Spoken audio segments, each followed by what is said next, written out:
Чем таджикское правительство удивили наши соседи в хорошем и не очень плане.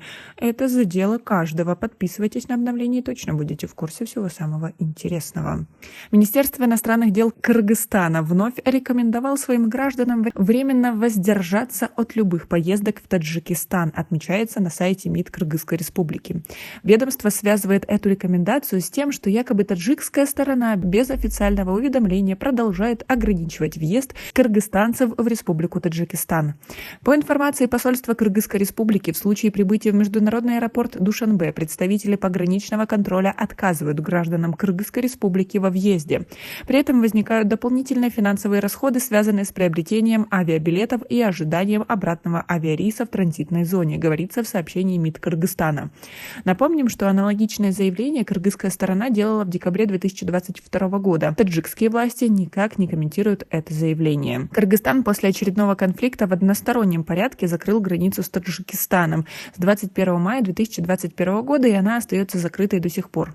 Последний крупный конфликт, который привел к человеческим жертвам, произошел на границе между сторонами в середине сентября прошлого года. Тогда сообщалось о более 100 убитых с двух сторон, десятках раненых, многочисленных разрушениях домов и социальных объектов на приграничных территориях. Как вы относитесь к такой ситуации? Знаете ли вы ситуации, когда действительно кыргызам не давали въехать в Таджикистан? Напишите нам, пожалуйста, в комментарии. А президент Узбекистана Шавкат Мирзиёев лично сел за руль автомобиля, чтобы убедиться в справедливости жалоб граждан на качество дорог в Сурхандарьинской области, сообщил его пресс-секретарь Шерзот Асадов. Учитывая поступающие от граждан нарекания по качеству дорог по маршруту Байсун-Динау, президент решил лично проехаться на автомобиле по Сурхандарьинским дорогам, написал он в Телеграм. В ролике, опубликованном пресс-службой, видно, как президент Республики Узбекистан садится за руль Малибу белого цвета вместе с Хакимом, главой местной администрации Сурхандарьи Улугбеком Касимовым.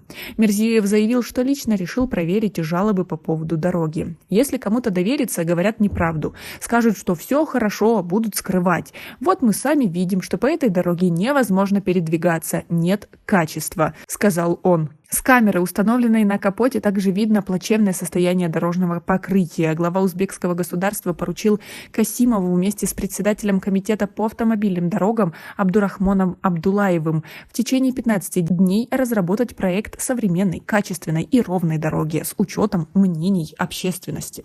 Как вы относитесь к такой ситуации? Как вы думаете, возможно ли это в Таджикистане? И хотели ли бы вы, чтобы так сделал наш президент? У нас пока на этом все. Оцените наше видео подпиской и лайком. До скорой встречи!